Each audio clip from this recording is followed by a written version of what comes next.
இந்த காலை வேளையிலும் நம்மை ஆசீர்வதிக்கும்படியாக தேவன் நம்மத்திலே எழுந்தருளி இருக்கிறதுக்காய் நான் தேவனை ஸ்தோத்தரிக்கிறேன். ஏசியா தீர்க்க தரிசன புஸ்தகம் 40ஆம் அதிகாரம் 31ஆம் வசனத்தை வாசிக்க கேட்போம். கர்த்தருக்கு காத்திருக்கிறவர்களோ புதுபலன் அடைந்து கழுகுகளைப் போல சட்டைகளை அடித்து எழும்புவார்கள்.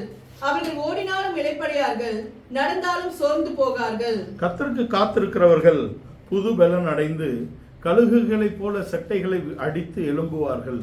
அவர்கள் ஓடினாலும் இளைப்படையார்கள், நடந்தாலும் சோர்ந்து போகார்கள் என்ற இந்த வார்த்தையை ஏசியா தீர்க்கதரிசியை கொண்டு தேவன் இஸ்ரவேலருக்கு சொன்னதை நாம் வாசிக்க கேட்டோம். ஒரு வசனத்தை நாம் வாசிக்கும் பொழுது அதனுடைய பின்னணியத்தை நாம் அறிந்து கொள்ள வேண்டும். இஸ்ரவேல் ஜனங்களை ஒரு கொடுமையான அடிமைத்தனத்திலிருந்து விடுதலையாக்கி அவர்களுக்கு ஒரு உத்வேகத்தை தரும்படியாக, ஒரு நம்பிக்கையை தரும்படியாக, அவளை தூக்கி எடுக்கும்படியான வார்த்தைகளை தேவன் தன்னுடைய தீர்க்கதரிசியை கொண்டு அவர்களோடு பேசுகிறார். அதான் அதனுடைய பின்னணி.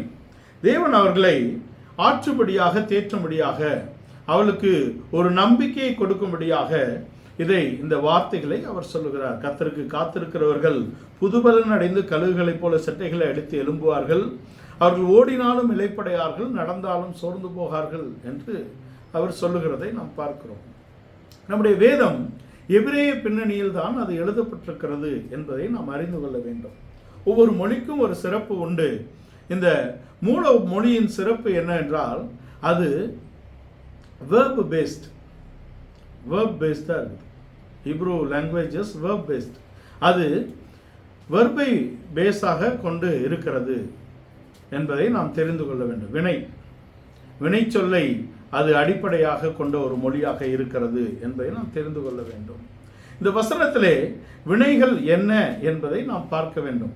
ஓடினாலும், புதுபலன் என்றெல்லாம் அங்கே கொடுக்கப்பட்டிருக்கிறது. இதில் முதலாவது வினைச்சொல் என்பது நாம் அதிலே தெரிந்து கொள்ள வேண்டியது காத்திருக்க வேண்டும். கர்த்தருக்கு காத்திருக்கிறவர்கள் புதுபலன் அடைந்து, காத்திருப்பது தான் அங்கே முதல் வேலையாக சொல்லப்பட்டிருக்கிறது. வினை, அங்கே சொல்லப்பட்ட வினை என்பது காத்திருப்பது. கர்த்தருக்கு காத்திருக்கிறவர்கள் புதுபலன் அடைந்து என்று கொண்டு வரப்பட்டிருக்கிறது. காத்திருப்பது என்பது அங்கே எபிரேயத்திலே கவா என்று சொல்லப்பட்டிருக்கிறது. கவா, கூஃப், வாவ், ஹே, கவா என்று அங்கே சொல்லப்பட்டிருக்கிறது. இந்த வார்த்தையின் சரியான அர்த்தம் என்பது நாம் காத்திருப்பது மாத்திரமல்ல, தேவனோடு இணைக்கப்படுவது, பிணைக்கப்படுவது என்று சொல்லப்பட்டிருக்கிறது. ஒவ்வொரு எழுத்துக்கும், ஒவ்வொரு வார்த்தைக்கும், ஒவ்வொரு சொல்லுக்கும் அங்கே ஒரு படம் அந்த மொழியிலே கொடுக்கப்பட்டிருக்கிறது. அந்த கவா என்ற அந்த சொல்லுக்கு பிணைக்கப்படுதல், முப்பரி நூல் தான் அங்கே படமாக கொடுக்கப்பட்டிருக்கிறது. முப்பரி நூல் அறாது என்று நாம் அறிந்திருக்கிறோம். முப்பரி நூல் என்பது பிணைத்து இணைக்கப்படுவதை குறிப்பதாக இருக்கிறது. நாம் தேவனிடத்தில் காத்திருப்பது என்பது ஏதோ வந்து அவருடைய சமூகத்தில் உட்கார்ந்து இருப்பது அல்ல. அவருடைய சமூகத்திலே சிலர் அமைதியாக உட்கார்ந்து இருக்கக்கூடிய அனுபவத்தை பெற்றுக்கொள்கிறார்கள். சிலர் அவருடைய சமூகத்திலே வரும்பொழுது தூங்கக்கூடிய அனுபவமும் இருக்கிறது. தேவ சமூகத்திலே நாம் எப்பொழுதும் விழிப்புள்ளவர்களாக, உற்சாகமுள்ளவர்களாக, நம்முடைய உணர்வுகளை வெளிப்படுத்தக்கூடியவர்களாக இருக்க வேண்டுமே தவிர நாம் அங்கே அமைதியாக அமர்ந்திருந்து தூங்கக்கூடிய அனுபவத்தில் இருக்கக்கூடாது. தேவ சமூகத்தில் தூங்குவது என்பது அது எதிர் ஆவியை உடையதாக இருக்கிறது. அதை குறித்து வேதம் என்ன சொல்லுகிறது? தூக்கத்தின் ஆவி, கனநித்திரையின் ஆவி என்றெல்லாம் சொல்லப்பட்டிருக்கிறது. தேவ சமூகத்தில் வந்தவுடனே ஒரு தூக்கம் வருகிறதா? நாம் அதை ஆராயக்கூடிய இடத்துல இருக்க வேண்டும். அந்த தூக்கம் எப்படிப்பட்டதாக இருக்கிறது?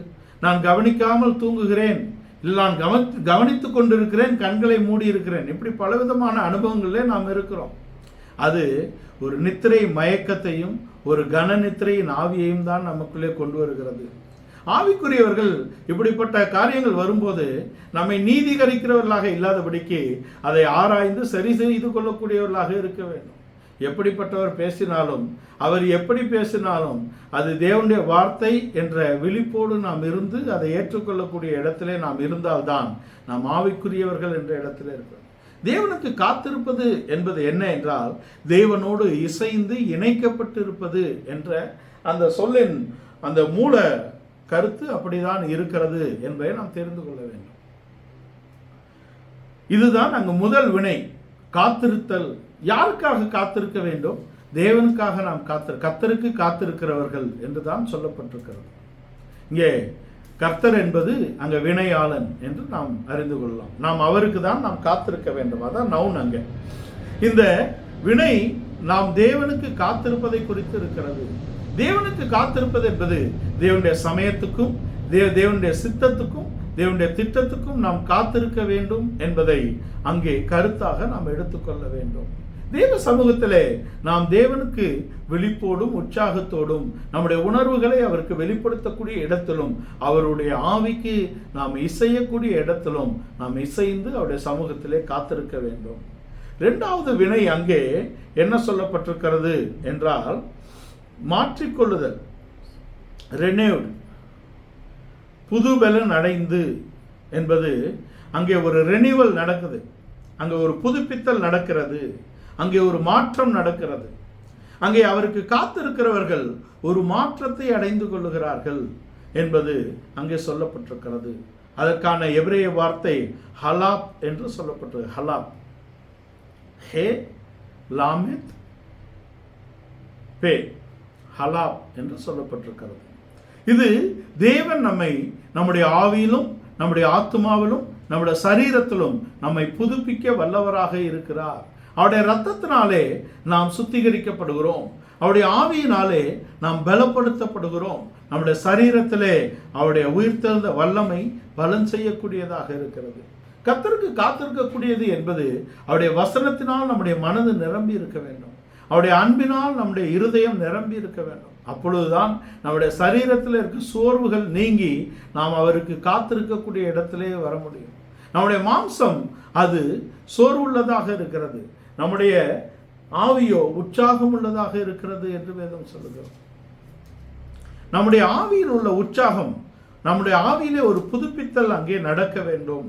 கர்த்தருக்கு காத்திருக்கும் போது நாம் புதுப்பிக்கப்படுகிறோம் என்பதை நாம் அறிந்து கொள்ள வேண்டும். மூன்றாவது இருக்கக்கூடிய வினைச்சொல் என்பது என்ன என்றால், நாம் கர்த்தருக்கு அங்கே புதுப்பிக்கப்படுகிறோம். செட்டைகளை அடித்து எழும்பக்கூடிய ஒரு அனுபவத்தை நாம் பெற வேண்டும். செட்டைகளை அடித்து நாம் எழும்ப வேண்டும். அங்கே செட்டைகளை அடித்து எழும்பக்கூடியது என்பது நாம் இருக்கும் இடத்திலிருந்து ஒரு ஷிஃப்ட், ஒரு ஸ்பிரிச்சுவல் ஷிஃப்ட், ஒரு ரிவைவல்.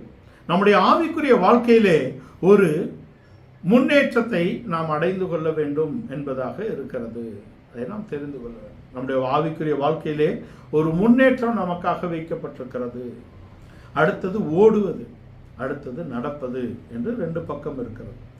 ஓடினாலும் இளைப்படையார்கள், நடந்தாலும் சோர்ந்து போகார்கள் என்பதாக இருக்கிறது. இந்த 5 விதமான காரியங்களை நாம் தேவ சமூகத்திலே நாம் செய்யக்கூடிய இடத்திலே இருக்க வேண்டும். தேவனுக்காக காத்திருக்க வேண்டும். தேவனுக்காக காத்திருந்தால்தான் நாம் புது பலனை அடைந்து கொள்ள முடியும். இந்த புது பலனை அடைந்தவர்கள் தான் ஓடக்கூடிய இடத்திலும் நடக்கக்கூடிய இடத்திலும் பறக்கக்கூடிய இடத்திலும் இருக்கிறார்கள் என்பதை நாம் தெரிந்து கொள்ள வேண்டும். ஒரு நடக்கக்கூடிய மனிதன்தான் ஒரு ஓடக்கூடிய பலத்தை அடைந்து கொள்கிறான். ஒரு ஓடக்கூடிய மனிதன்தான் ஒரு பறக்கக்கூடிய அந்த அனுபவத்தை அடைந்து கொள்ளுகிறான் என்பதை நாம் தெரிந்து கொள்கிறோம். ஒரு விமானத்தை நீங்கள் எடுத்துக்கொண்டால் அது பறப்பதற்கு முன்பாக ஓடக்கூடிய அனுபவம் இருக்கிறது. ஓடிதான் அது பறக்க வேண்டும். ஆனால் அதை பின்னுக்கு தள்ளக்கூடிய எத்தனையோ விதமான காரியங்கள் அந்த பறக்கக்கூடிய விமானத்தின் உள்ளே இருக்கிறது. விமானம் வெறுமனே பறக்கிறதா? அல்ல, அதற்குள்ளே மனிதர்கள் இருக்கிறார்கள். அந்த மனிதர்களுடைய லக்கேஜஸும் இருக்குது. அவர்களுடைய பாரங்கள் அதற்குள்ளே வைக்கப்பட்டிருக்கிறது. இவ்வளத்தையும் அதை இழுத்து கொண்டு பறக்க வேண்டும் என்றால் அதற்கு ஒரு ஓடக்கூடிய ஒரு உத்வேகம் கிடைக்க வேண்டும். தேவனுக்கு அதற்கு முதலாவது நாம் காத்திருக்க வேண்டும். காத்திருப்பதை நான் முப்பரி நூலோடு இணைத்து நான் பேசினேன். அது தேவனோடு பிணைக்கப்பட்ட ஒரு வாழ்க்கையாக இருக்கிறது. நானும் தேவனும் என்ற இடத்திலே அது இணைந்து பிணைக்கப்பட்ட இடத்தில் தான் நாம் அப்படிப்பட்ட ஒரு அனுபவத்தை நாம் அடைந்து கொள்ள முடியும் என்பதாக இருக்கிறது. நம்ம அப்படி தேவனோடு இணைந்து இருந்தால்தான் அப்படி ஒரு பலத்தை நாம் காத்திருந்து பெற்றுக்கொள்ள முடியும் என்பதாக இருக்கிறது. புலம்பல் 3ஆம் அதிகாரம் 25ஆம் வசனத்தை நாம் வாசிக்க கேட்போம். புலம்பல் 3ஆம் அதிகாரம் 25ஆம் வசனத்திலே, தமக்கு காத்திருக்கிறவர்களுக்கும் தம்மை தேடுகிற ஆத்துமாவுக்கும் கர்த்தர் நல்லவர் என்று சொல்லப்பட்டிருக்கிறது. தமக்கு காத்திருக்கிறவர்களுக்கும், வாசிங்க புலம்பல் 3ஆம் அதிகாரம் 25ஆம் வசனத்தை வாசிக்க கேட்போம். தமக்கு காத்திருக்கிறவர்களுக்கும்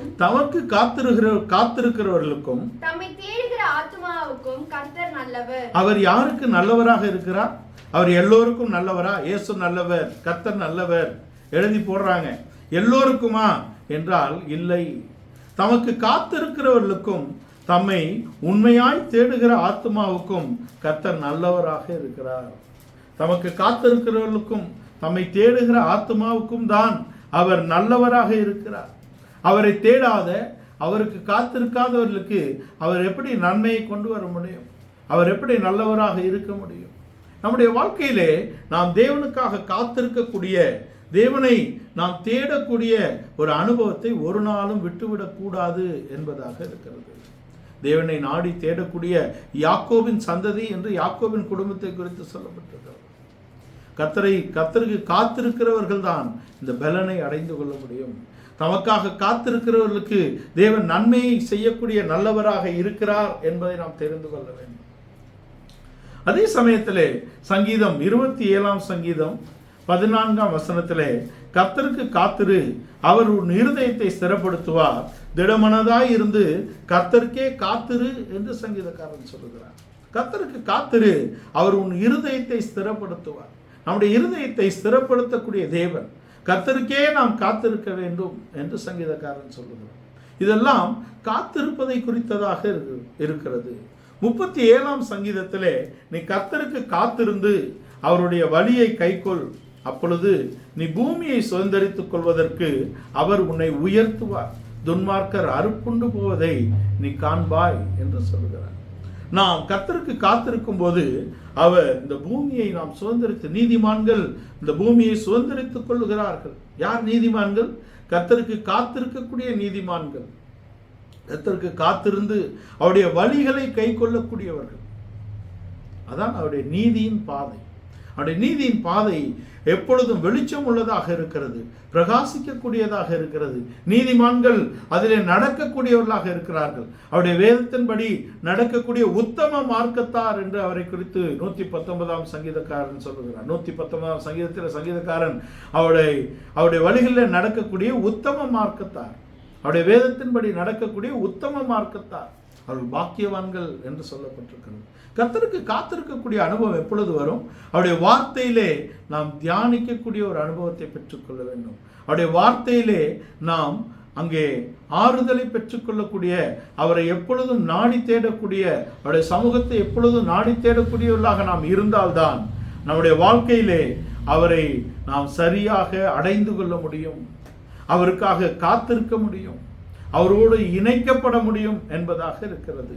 அப்படி இணைக்கப்படக்கூடிய இடத்திலே அவர்கள் பூமியை சுதந்திரிக்கிறது மாத்திரமல்ல, துன்மார்க்கர் அறுப்புண்டு போவதை காண்பாய் என்று சொல்லப்பட்டிருக்கிறது. துன்மார்க்கர் அறுப்புண்டு போவதை அவர்கள் காணக்கூடிய ஒரு அனுபவம் அவர்களுக்கு இருக்கிறது. எப்படி நாம் அவருடைய சமூகத்திலே காத்திருக்க வேண்டும்? நாம் அவருடைய சமூகத்திலே எப்படி காத்திருக்க வேண்டும்? காத்திருப்பது என்பது எதை குறிக்கிறது? நாம் அமைதியாக உட்கார்ந்திருப்பது அல்ல என்று நாம் பார்த்தோம். அவருடைய அன்பை, அவர் நமக்கு செய்த நன்மைகளை, அவர் நம்மை மீட்டு ரட்சித்த வழிகளை, அவர் நம்முடைய ஜீவியத்திலே ஏற்படுத்தின மிகப்பெரிய காரியங்களை, அவர் நமக்காக நிறைவேற்றி முடித்த ரட்சிப்பை, அவர் நமக்காக செய்து முடித்த நன்மைகளை நாம் நினைக்கிறவர்களாக இருக்க வேண்டும். எப்பொழுதும் நன்றி அறிதலுள்ளவர்களாக இருங்கள் என்று வேதம் சொல்லுகிறது. நன்றி அறிதல் ஒரு இருதயம் இருந்தால்தான் நாம் அவருடைய சமூகத்தில் உட்கார்ந்து நாம் அவருடைய சமூகத்தில் காத்திருக்கக்கூடிய ஒரு அனுபவத்தை நாம் பெற்றுக்கொள்ள முடியும்.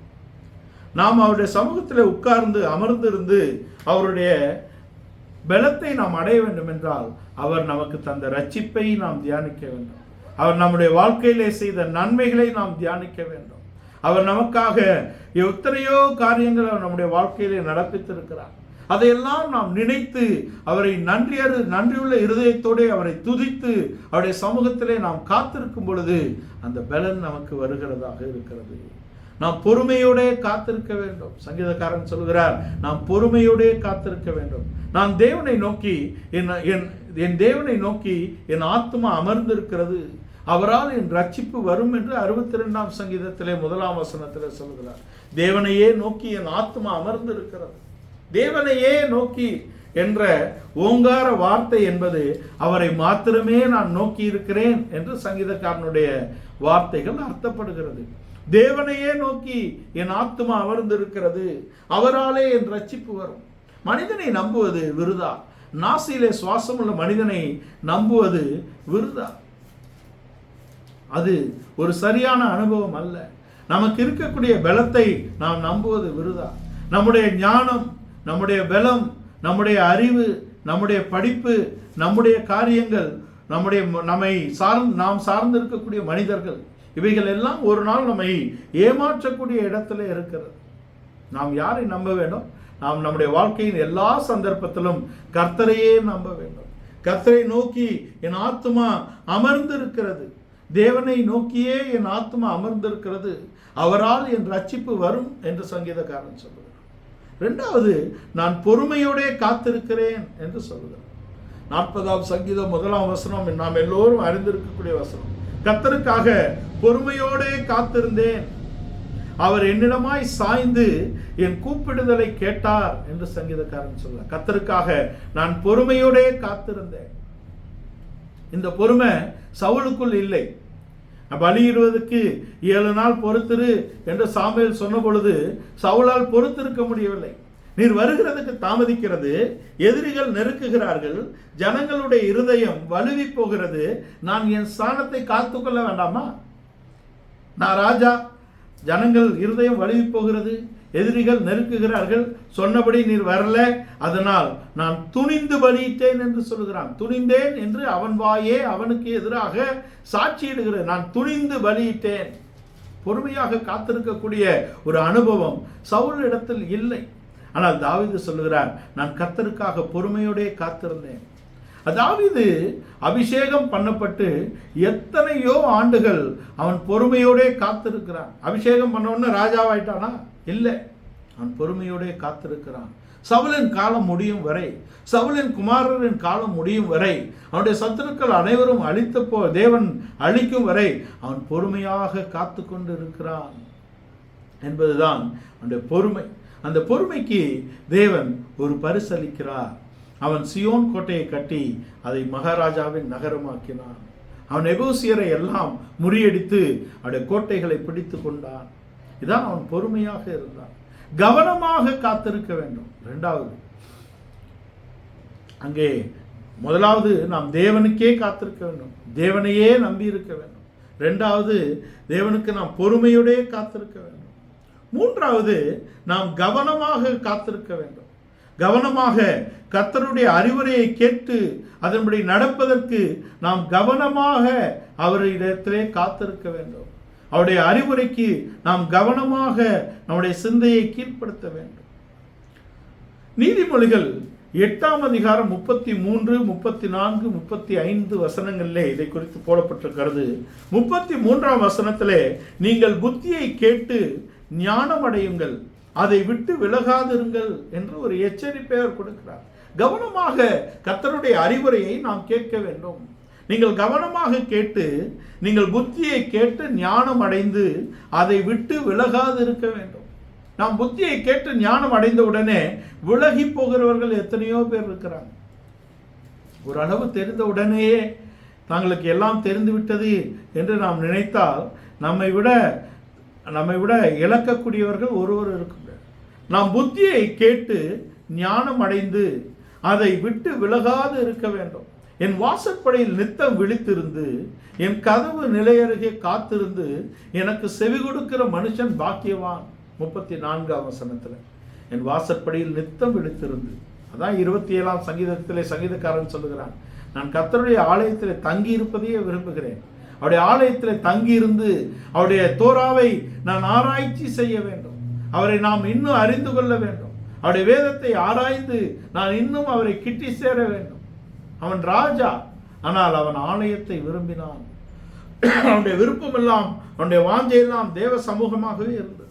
நீ புத்தியை கேட்டு ஞானம் அடையுங்கள், அதை விட்டு விலகாதிருங்கள், என் வாசற்படியில் நித்தம் விழித்திருந்து என் கதவு நிலை அருகே காத்திருந்து எனக்கு செவி கொடுக்கிற மனுஷன் பாக்கியவான் என்று நீதிமொழிகள் 8ஆம் அதிகாரத்தில் 33-34 வசனங்களே சொல்லப்பட்டிருக்கிறது.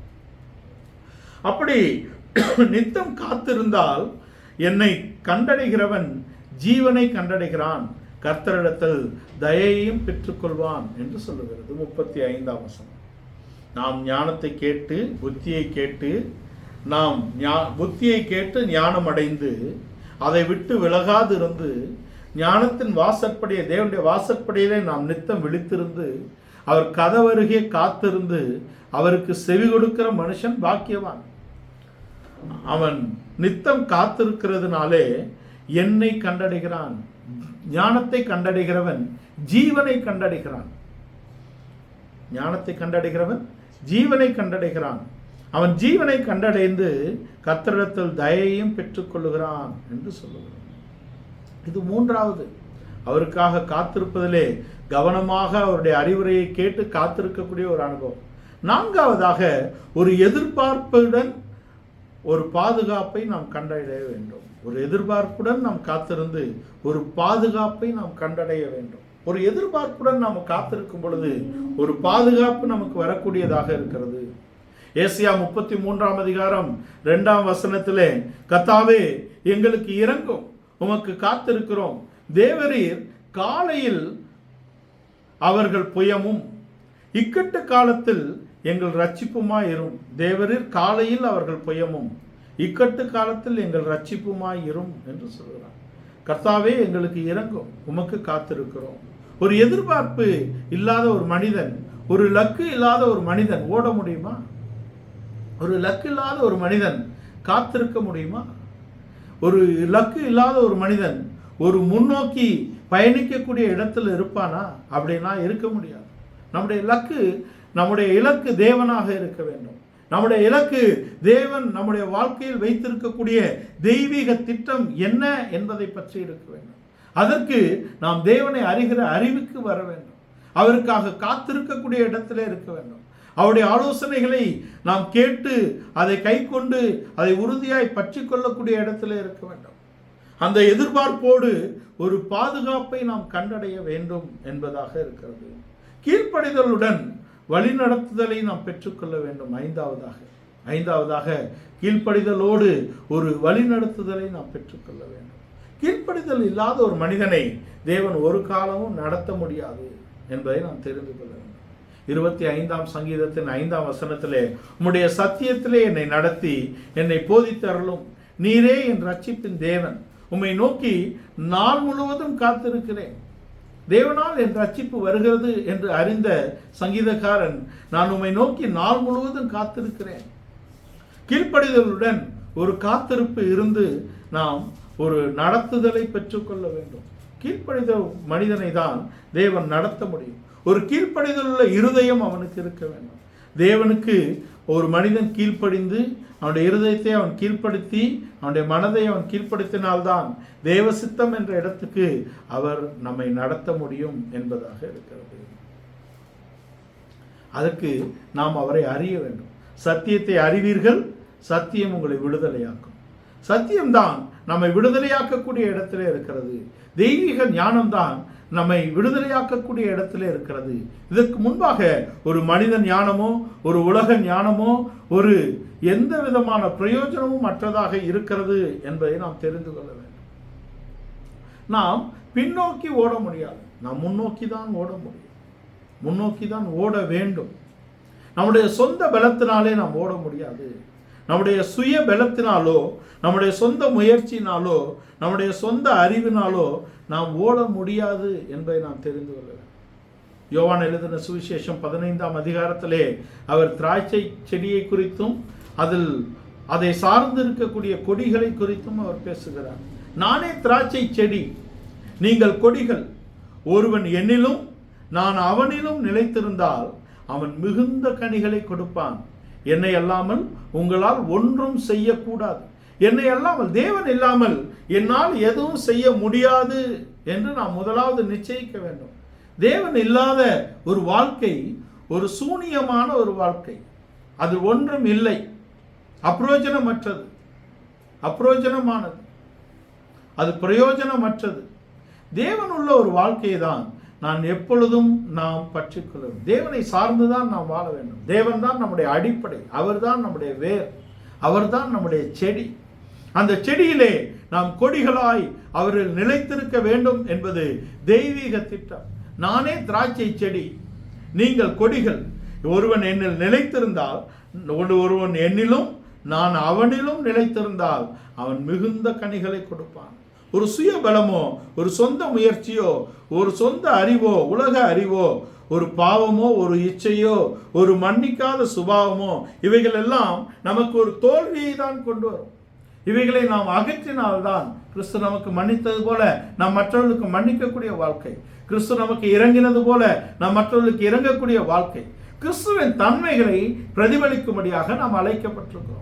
யோவான் 17ஆம் அதிகாரத்தில் சொல்றார், என்னை காண்கிறவன் பிதாவை காண்கிறான், நானும் என் பிதாவும் ஒன்றாய் இருக்கிறோம். பிதாவே, நீரும் நானும் ஒன்றாய் இருக்கிறது போல இவர்கள் நம்மில் ஒன்றாய் இருக்கும்படியாக நான் வேண்டுதல் செய்கிறேன். அப்படின்னா என்ன? நானும் கிறிஸ்துவும் பிரிக்கப்படாத இடத்துல இணைக்கப்பட வேண்டும். அதான் அந்த பிணைப்பை நான் சொன்னேன். காத்திருப்பதிலே பிணைப்பு என்ற மூல சொல் இருக்கிறது. ரூட் வேர்டு அதுக்கு போய் பார்த்தீங்கன்னா பிணைப்பு தான். நாம் தேவனோடு பிணைக்கப்பட வேண்டும். பிரிக்க முடியாதபடி நாம் பிணைக்கப்பட்டால்தான் அந்த தெய்வீக தன்மையை நாம் வெளிப்படுத்தக்கூடிய இடத்திலே இருக்க முடியும். தேவன் மனிதனை சிருஷ்டிக்கும் போது தம்முடைய சாயலாகவும் தம்முடைய ரூபத்தின்படி சிருஷ்டித்தார். Image and likeness. இமேஜ் என்பது புறம்பான மனிதனுடைய தோற்றம், லைக்னஸ் என்பது அவருடைய சுபாவம், பரிசுத்தம், அவருடைய சுபாவம் என்பவைகளை பிரதிபலிக்கக்கூடிய இடத்திலே நாம் இருக்க வேண்டும். நம்மை காண்கிறவர்கள் கிறிஸ்துவை காணக்கூடிய ஒரு வாழ்க்கை, நம்மோடு பழகுகிறவர்கள் கிறிஸ்துவை காணக்கூடிய ஒரு வாழ்க்கை. அது என்ன என்றால், புறம்பான வாழ்க்கை மற்றவர்களுக்கு இடரல் உண்டாக்கக்கூடாது. உள்ளான வாழ்க்கையிலே ஒரு பரிசுத்தம் இருக்க வேண்டும். ஒரு ஆசாரியன் சணல் நூல் சல்லடம் அணிந்திருக்க வேண்டும். அதற்கு மேல் சணல் நூல் அங்கியை அவன் தரிக்க வேண்டும். அதுக்கு மேல் தான் ஆசாரிய வஸ்திரங்களை அவன் உடுத்த வேண்டும்.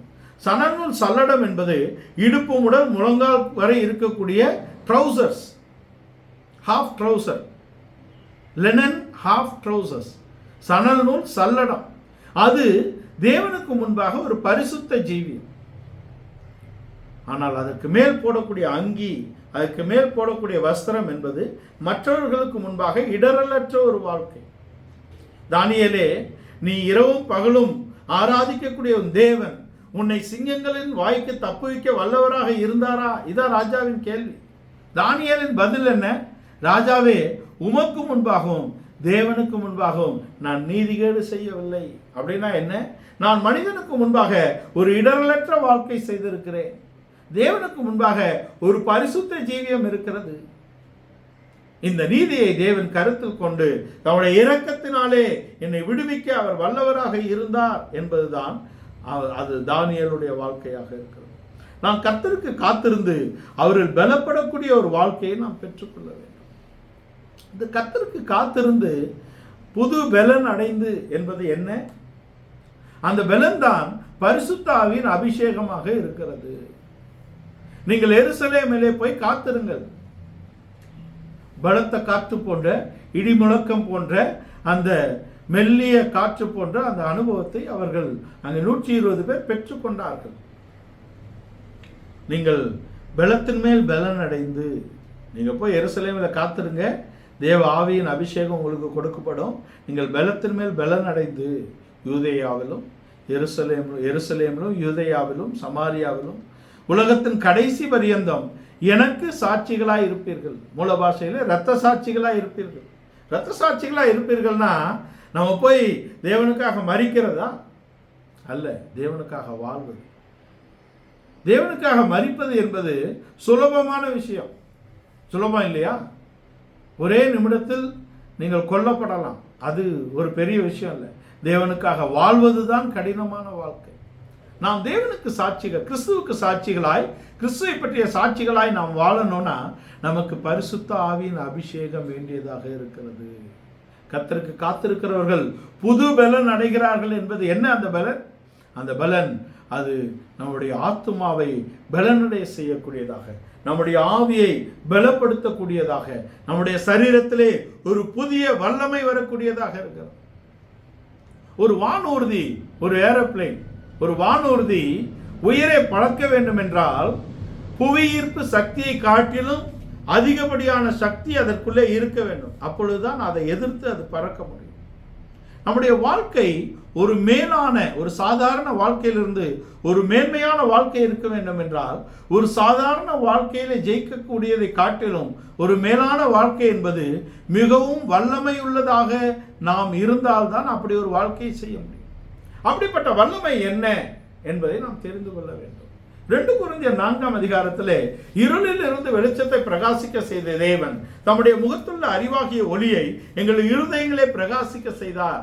இந்த மகத்துவமுள்ள வல்லமை எங்களால் உண்டாயிராமல் தேவனால் உண்டாயிருக்கிறது என்று அறியும்படிக்கு இந்த பொக்கிஷத்தை இந்த மண்பாண்டத்திலே பெற்றிருக்கிறோம்.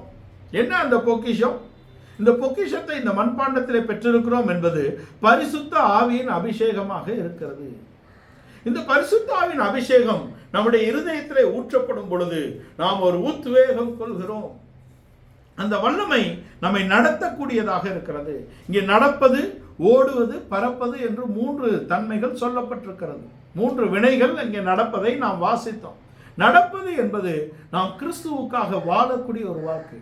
நம்முடைய நடக்கையிலும், உன்னுடைய நடக்கையிலே நீ சாட்சியாக இருக்க. தீமோத்தேயுக்கு சொல்லும்போது உன் நடக்கையிலும் உன் பேச்சிலும் எல்லாவற்றிலும் நீ மாதிரியாக இரு என்று அப்போஸ்தலனாகிய பவுல் சொல்லுகிறார். நடக்கை என்பது நம்முடைய அன்றாட ஜீவியம். நம்முடைய அன்றாட ஜீவியத்திலே ஒரு அசாத்தியமான கிறிஸ்தவ வாழ்க்கையை நாம் செய்ய வேண்டும் என்றால் அதற்கு பரிசுத்த ஆவியின் அபிஷேகம் அங்கே முக்கியமாக இருக்கிறது, இல்லையா? இருளிலிருந்து வெளிச்சத்தை பிரகாசிக்க செய்த தேவன் தம்முடைய முகத்துள்ள அறிவாகிய ஒளியை நம்முடைய இருதயத்திலே பிரகாசிக்க செய்தார். இந்த மகத்துவம் உள்ள வல்லமை எங்களால் உண்டாயிராமல் தேவனால் உண்டாயிருக்கிறது என்று அறியும்படிக்கு இந்த பொக்கிஷத்தை இந்த மண்பாண்டத்திலே பெற்றிருக்கிறோம். நாங்கள் எப்பக்கத்திலும் நெருக்கினாலும் ஒடுங்கி போக மாட்டோம், கலக்கம் அடைந்தாலும் மனமுறிவு அடைய மாட்டோம், சோதிக்கப்பட்டாலும் கைவிடப்பட மாட்டோம், கீழே தள்ளினாலும் சாக மாட்டோம். கிறிஸ்துவின் ஜீவன் எங்களுக்குள் பலன் செய்கிறது. கிறிஸ்துவின் மரணத்தை சுமந்து திரிகிறோம். கிறிஸ்துவின் மரணத்தை சுமந்து திரியக்கூடிய ஒரு வாழ்க்கையிலே கிறிஸ்துவின் ஜீவன் பலன் செய்யக்கூடியதாக இருக்கிறது. கிறிஸ்துவின் மரணத்தை சுமந்து திரிகிறோம் என்றால் என்ன? கிறிஸ்துவுக்காக நான் மரித்திருக்கிறேன், இனி நான் அல்ல கிறிஸ்துவே என்னை ஜீவித்திருக்கிறார். கலாத்தியர் 2:20.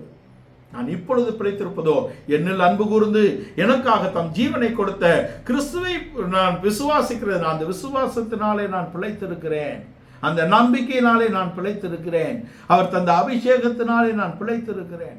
இது நாம் அன்றாடம் நடக்கக்கூடிய வாழ்க்கையிலே இந்த அபிஷேகத்தின் மேன்மை வேண்டும். அது மேன்மையான, மகத்துவமான, வல்லமையான, தேவனுக்கு சாட்சியான ஒரு வாழ்க்கையை நாம் செய்வதற்கு நமக்கு உதவியாக இருக்கிறது. இந்த வல்லமையை நாம் பெற்றுக்கொள்ள வேண்டும் என்றால் நாம் என்ன செய்ய வேண்டும்? we should give a valid time for God. தேவனோடு நாம் இருக்கக்கூடிய அந்த சமயத்தை நாம் ஆரோக்கியமானதாக நாம் மாற்ற வேண்டும். அதை அனுதினமும் அவருக்கு காத்திருக்கக்கூடிய ஒரு அனுபவத்திலே கர்த்தருக்கு அவர் அனுதினமும் காத்திருக்கக்கூடிய ஒரு அனுபவத்தை நாம் பெற்றுக்கொள்ள வேண்டும். அனுதினமும் எப்பொழுதும் அவருக்காக காத்திருக்கக்கூடிய ஒரு அனுபவத்தை நாம் பெற்றுக்கொள்ள வேண்டும். எப்பொழுதும் அவரோடு காத்திருந்து அவருடைய வசனத்தை தியானித்து அவருடைய சமூகத்திலே காத்திருந்து பலன் அடையக்கூடிய ஒரு வாழ்க்கை தான் நாம் அவருக்காக நடக்கக்கூடிய ஒரு வாழ்க்கைக்கு நம்மை கொண்டு வரும். அப்படி நடந்தால்தான் நாம் ஓடக்கூடிய இடத்துக்கு வர வேண்டும். அனுதினமும் நான் சாகிறேன் சொல்லுங்க, அனுதினமும் சாகிறேன் அப்படின்னா என்ன? அனுதினமும் நான் சாகிறேன், கிறிஸ்து என்னிலே அங்கே ஜீவிக்கிறார். என் புறம்பான மனிதன் அங்கே 4 கடைசியிலே 2 கொரிந்தியர் 4 கடைசியிலே என் புறம்பான மனிதனானது அழிந்தும் எங்கள் உள்ளான மனிதனானது நாளுக்கு நாள் பலப்படுகிறது. நம்முடைய புறம்பான மனிதனை நாம் அழித்து உள்ளான மனிதனிலே நாளுக்கு நாள் பலப்படக்கூடிய வாழ்க்கை என்பது பரிசுத்தாவின் அபிஷேகத்தினால் தான் கொடுக்கப்படுகிறது. அதை நாம் பெற்றால்தான் கிறிஸ்துவுக்குள் நடக்கக்கூடிய ஒரு வாழ்க்கையை நாம் பெற்றுக்கொள்ள முடியும். இப்படி நடந்தால்தான் நாம் ஓட முடியும். எபிரேயர் 12ஆம் அதிகாரம் 1 வசனத்துல மேகம் போன்ற இத்தனை திரளான சாட்சிகள் நம்மை சூழ்ந்திருக்க பாவமான பாரமான எல்லாவற்றையும் தள்ளி. வாசிங்க அதை. எபிரேயர் 12ஆம் அதிகாரம் 1 வசனம். ஆகையால் மேகம் போன்ற இத்தனை திரளான சாட்சிகள் நம்மை சூழ்ந்து இந்த மேகம் போன்ற திரளான சாட்சிகள் என்பது 11ஆம் அதிகாரத்தில் வரக்கூடிய அந்த பட்டியல். பழைய ஏற்பாட்டு பரிசுத்தவான்கள் 4000 வருடம் இருந்த நீதிமான்களுடைய பட்டியல். அவர்கள் மேகம் போன்ற இத்தனை திரளான சாட்சிகள் நம்மை சூழ்ந்து கொண்டிருக்க பாரமான யாவற்றையும் நம்மை சுற்றி பாரமான யாவற்றையும் நாம் தள்ள வேண்டும். பாரமானது என்ன இருக்கிறது? பலவிதமான பாரங்கள் நம்முடைய வாழ்க்கையிலே நம்மை அழுத்தக்கூடியதாக இருக்கிறது. இவைகளை நாம் தள்ளி நம்மை சுற்றி நெருங்கி நிற்கிற பாவத்தை தள்ளிவிட்டு நம்மை சுற்றி நெருங்கி நிற்கக்கூடிய பாவத்தை, இங்க ஒருமையில இருக்கு பாவம், அங்க பாரங்கள். திரும்ப வாசிங்க பாரத்தை. பாரமான யாவற்றையும் பன்மையில இருக்கு. பாரமான யாவற்றையும், நம்முடைய பிரச்சனைகளை, அவைகள் பலவிதமாக இருக்கிறது. மனிதர்களால் வரும் பிரச்சனை, நம்முடைய மனதினால் ஏற்படும் பிரச்சனை, உலகத்தில் வரக்கூடிய பிரச்சனை, இவைகள்லாம் பலவிதமானவைகள் இருக்கிறது. அதனால பாரமான யாவற்றையும் என்று எழுதுகிறார். ஆனால் நம்மை சுற்றி நெருங்கி நிற்கக்கூடிய பாவம் என்று ஒருமையிலே சொல்லுகிறார். நாம் ரட்சிக்கப்பட்ட பின்பு உலகத்தின் பாவமோ இச்சையோ மற்றவைகளோ நம்மை மேற்கொள்ளுகிறதை காட்டிலும் மேன்மையாக நம்மை நெருங்கி நிற்கக்கூடியது என்பது சுயம்தான். நம்முடைய சுயத்தை நாம் அழிக்க வேண்டும். நம்முடைய சுயத்தை நாம் அழிக்க வேண்டும். தள்ளி சுற்றி நெருங்கக்கூடிய பாவத்தை தள்ளிவிட்டு விசுவாசத்தை துவக்குகிறவரும் முடிக்கிறவருமாயிருக்கிற இயேசுவை நோக்கி நமக்கு நியமித்திருக்கிற ஓட்டத்தில் பொறுமையோடு ஓட கடவோம். விசுவாசத்தை துவக்கிறவரும் விசுவாசத்தை முடிக்கிறவருமாகிய இயேசு கிறிஸ்துவை நோக்கி நமக்கு நியமிக்கப்பட்ட ஓட்டத்தை நாம் பொறுமையோடு ஓட வேண்டும். விசுவாசத்தை துவக்கிறவர் யார்? கிறிஸ்து. விசுவாசத்தை முடிப்பவர் யார்? கிறிஸ்து. ஓடக்கூடியது யாரு? நம்ம தான் ஓடணும். நமக்கு நியமிக்கப்பட்ட ஓட்டத்தை நாம் பொறுமையோடே ஓட வேண்டும். ஓட்டப்பந்தயத்தில் கலந்து கொள்ளக்கூடியவர்கள் ஒரு பெரிய கட்டமைப்போடு தங்கள் சரீரத்தையும் தங்கள் பயிற்சியையும் வைத்துக் கொள்கிறார்கள். தங்கள் ஆரோக்கியத்தை காக்கக்கூடிய இடத்துல இருக்கிறார்கள். அன்றாடமும் பயிற்சி செய்யக்கூடிய இடத்துல இருக்கிறார்கள். கடுமையான உடற்பயிற்சியும் கடுமையான அங்கே நீதி நெறிகளையும் அவர்கள் தங்கள் சரீர பிரகாரமான காரியங்களிலே தங்கள் சரீரத்தை அடக்கி ஒடுக்கி அவர்கள் வைத்து பயிற்சி செய்து ஓடக்கூடிய இடத்துல இருக்கிறார்கள். அது மாத்திரமல்ல, சட்ட திட்டத்தின்படி ஓட வேண்டும். அவர்களுக்கு நியமிக்கப்பட்ட ட்ராக்ல தான் ஓடணும். ட்ராக்கை மாறி ஓடி நீங்க முதல் பரிசுக்கு வந்தாலும் உங்களை டிஸ்குவாலிஃபை பண்ணிடுவாங்க இல்லையா? ட்ராக் ஈவெண்ட்ல அவனுக்கு வைக்கப்பட்ட ட்ராக்ல தான் ஓடணும். சட்டங்கள் இருக்கிறது. ஒவ்வொரு ஓட்டப்பந்தயத்துக்குமான சட்டங்கள் இருக்கிறது. அந்த சட்டத்தின்படி தான் ஓட வேண்டும். நமக்கு நியமிக்கப்பட்ட ஓட்டத்தை ஓட வேண்டும். நமக்கு நியமிக்கப்பட்ட ஓட்டத்திற்கு நமக்கான காரியங்களை தேவன் பிரத்யேகமாக வைத்திருக்கிறார். நாம் ஒவ்வொருவரும் தேவனிடத்திலிருந்து பிரத்யேகமாக சிருஷ்டிக்கப்பட்டவர்கள். each and everybody is unique one. நம்மை பிரத்யேகமாக ஒரு தனித்துவமாக தேவன் சிருஷ்டித்திருக்கிறார். நமக்கு வைக்கப்பட்டிருக்கிற வாழ்க்கை ஓட்டமும் பிரத்யேகமானது, தனித்துவமானது. அதற்கு தேவன் வைத்திருக்கக்கூடிய திட்டங்களும் பிரத்யேகமானது. அதை நாம் அறிந்து புரிந்து தேவன் கிறிஸ்துவை நோக்கி ஓட வேண்டும். மற்றவர்களை நோக்கி ஓடக்கூடாது. அவர் இப்படி இருக்கிறார், இவர் இப்படி இருக்கிறார் என்று அவர்களை பார்த்து ஓடக்கூடாது. அவர்கள் நம்ம இலக்கு அல்ல. நம்முடைய இலக்கு யார்? கிறிஸ்து. கிறிஸ்துவை நோக்கி நாம் ஓட வேண்டும். நாம் நடப்பது என்பது வாழ்க்கையோடு சொன்னேன். ஓடுவது என்பது ஒரு போராட்டம் மிகுந்த ஒரு வாழ்க்கை தான். நம்மை பின்னுக்கு இழுக்கக்கூடிய எத்தனையோ காரியங்கள் இருக்கிறது. சுய இச்சையினாலே இழுப்புண்டு அநேகர் அப்போஸ்தலர்களை விட்டு பிரிந்து போனார்கள். உலக ஆசையினால் இருப்புண்டு அநேகர் பிரிந்து போனார்கள். பணத்தினால் இருப்புண்டு அநேகர் பிரிந்து போனார்கள். பொறாமையினாலும் அநேகர் பிரிந்து போயிருக்கிறார்கள் என்று அப்போஸ்தலனாகிய பவுல் சொல்லுகிறார். விசுவாசமாகிய கப்பலை உடைத்தவர்கள் இருக்கிறார்கள்.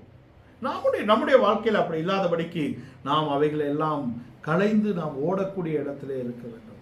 இப்படி நடந்து இப்படி ஓடினால்தான் நாம் பறக்கக்கூடிய இடத்துக்கு வருவோம். நாம் எல்லோருக்கும் அறிந்திருக்கிறபடி எசேக்கியேல் தீர்க்கதரிசி 4 விதமான அனுபவங்களை பேசுகிறார். கணுக்கால் அளவு, முழங்கால் அளவு, மார்பளவு, நீந்தக்கூடிய அனுபவம் என்று கொண்டு வருகிறார். கணுக்கால் அளவு நீங்கள் நடக்க முடியும். முழங்கால் அளவு என்பது நீங்கள் அதுக்கு பின்பாக நடப்பது கடினமாக இருக்கும். ஆனால் மார்பளவு நீந்தக்கூடிய அனுபவம் வரும் பொழுது லகுவாகிவிடும். தண்ணீர் நம்முடைய பாரத்தை லகுவாக்கக்கூடிய இடத்துல இருக்கிறது. இந்த தண்ணீரை நாம் ரட்சிப்போடு நாம் இணைக்கிறோம், வசனத்தோடு இணைக்கிறோம், அபிஷேகத்தோடு இணைக்கிறோம். தேவனுடைய ரட்சிப்பு, தேவன் தந்த வெளியேற பெற்ற ரட்சிப்பு, தேவன் தந்த ஜீவனுள்ள அவருடைய வார்த்தைகள், தேவன் தந்த அளவற்ற அபிஷேகம் நம்முடைய ஜீவியத்தை லகுவாக்கக்கூடியதாக இருக்கிறது. அதற்கு என்ன பண்ண வேண்டும்? அதிலே நாம் நிறைவை அடைந்து கொள்ள வேண்டும். அதான் பறக்கக்கூடியது. இந்த பறக்கக்கூடிய வானூர்தி விமானம், அதுல அது தனியாவா பறக்குது? இல்லை, அதுக்குள்ளே ஆட்கள் இருக்கிறார்கள், ஆட்களுடைய லக்கேஜ் இருக்குது, பலு இருக்கிறது. இதை இவ்வளவையும் ஏற்றி கொண்டு புவியீர்ப்பு சக்தியின் அழுத்தம் இருக்கிறது. இதையும் தாண்டி அது பறக்க வேண்டும் என்றால் முதலாவது அது மெதுவாக நகர வேண்டும், நடப்பது. பின்பு அது ஓடணும் ரன்வேல, பின்புதான் அது டேக் ஆஃப் ஆகும். டேக் ஆஃப் ஆகும்போது 2 இன்ஜின் வேகமாக இயங்கக்கூடியதை நாம் உணரலாம். உட்கார்ந்திருக்கும் போது நாம் உணரலாம். இந்த 2 இன்ஜின் என்பது அவருடைய வார்த்தை, அவர் தந்த ஆவி. இந்த 2ம் தான் நம்மை அந்த பறக்கக்கூடிய அனுபவத்துக்கு கொண்டு போகக்கூடியதாக இருக்கிறது. அப்போஸ்தலருடைய உபதேசம், அந்யோன்ய ஐக்கியம், அபிஷேகத்தின் நிறைவு நம்மை பறக்க செய்யக்கூடியதாக இருக்கிறது. அப்படிப்பட்ட அனுபவத்தை நாம் பெற்றுக்கொள்ள வேண்டும். அப்படிப்பட்ட அனுபவத்தை நாம் பெற்றுக்கொள்வதுதான் நாம் கர்த்தருக்குள் நம்மை பலப்படுத்திக் கொள்வதும், கர்த்தருக்குள் அந்த பலத்தை பெற்றுக்கொண்டு நாம் நடந்து ஓடி பறக்கக்கூடிய அனுபவமாக இருக்கிறது. தாவீதுடைய வாழ்க்கையிலே அவன் கர்த்தருக்காக எப்பொழுதும் காத்திருக்கக்கூடிய ஒரு மனிதன். அவனுடைய எல்லா சூழ்நிலையிலும் அவன் தேவனையே சார்ந்திருந்தான். கில்காலை நாம் அறிந்திருக்கிறோம். கில்காலிலே அவன் அங்கே சிக்லாக்கை நாம் அறிந்திருக்கிறோம். சிக்லாக்கிலே தாவீது எழுத்தின்படி சிக்கிவிட்டான். அவன் பெலிஸ்தரோடு யுத்தத்துக்கு போக தன்னை ஏற்படுத்தி கொண்டு அவன் திரும்பி வரும் பொழுது அவனோடு இருந்த 400 பேருடைய குடும்பங்களையும் கொள்ளை பொருட்களையும் எதிரிகள் பிடித்து கொண்டு போய் விட்டார்கள். அவனோடு கூடவே இருந்த மனிதர்கள் அவனுக்கு எதிராக திரும்பி விட்டார்கள். ஆனால் அங்கு வசனம் சொல்கிறது, அவன் கர்த்தருக்குள் தன்னை பலப்படுத்தி கொண்டான். பலப்படுத்தி கொண்டோன்னே தேவன் சொல்கிறார், நீ போ, உனக்குள்ளதை நீ மீட்டுக் கொள்வார். நாம் தேவனுக்குள் பலப்பட்டால் நம்முடைய ஜீவியத்திலே ஒரு இழப்பு வராது, ஒரு தோல்வி வராது, ஒரு பின்னடைவு வராது. அப்படி வந்தாலும் தேவன் நம்மை தூக்கி எடுக்க, நம்மை பலப்படுத்த, நம்மை நிறுத்த, நம்மை அவர் ஜெயம் பெற வைக்க அவர் வல்லவராக இருக்கிறார் என்பதை நாம் தெரிந்து கொள்ள வேண்டும். அவருடைய வாழ்க்கையிலே நாம் கர்த்தருக்கு காத்திருக்க வேண்டும். அவரிடத்திலே அந்த புது பலனை அடைந்து கொள்ள வேண்டும். அந்த புது பலன் என்பது பரிசுத்த ஆவியின் நிறைவாக இருக்கிறது. அவருடைய வார்த்தை, நான் சொன்ன வார்த்தையே, நான் சொன்ன வசனமே, உங்களை நீங்கள் கேட்ட உபதேசத்தினாலே இப்பொழுதே பரிசுத்தமானீர்கள். நான் சொன்ன வசனமே ஆவியாயும் ஜீவனாயும் இருக்கிறது. வசனத்தின் ஆவி மாத்திரமல்ல, பரிசுத்த ஆவியின் நிறைவினால் நாம் ஜெயத்தை பெற வேண்டும். அதுக்கு நாம் அவரை நோக்கி ஓடக்கூடிய ஒரு வாழ்க்கையை நாம் பெற்றுக்கொள்ள வேண்டும். அதுக்கு நாம் அவருடைய பாதத்திலே காத்திருக்க வேண்டும், பலனடைய வேண்டும் என்பதாக இருக்கிறது.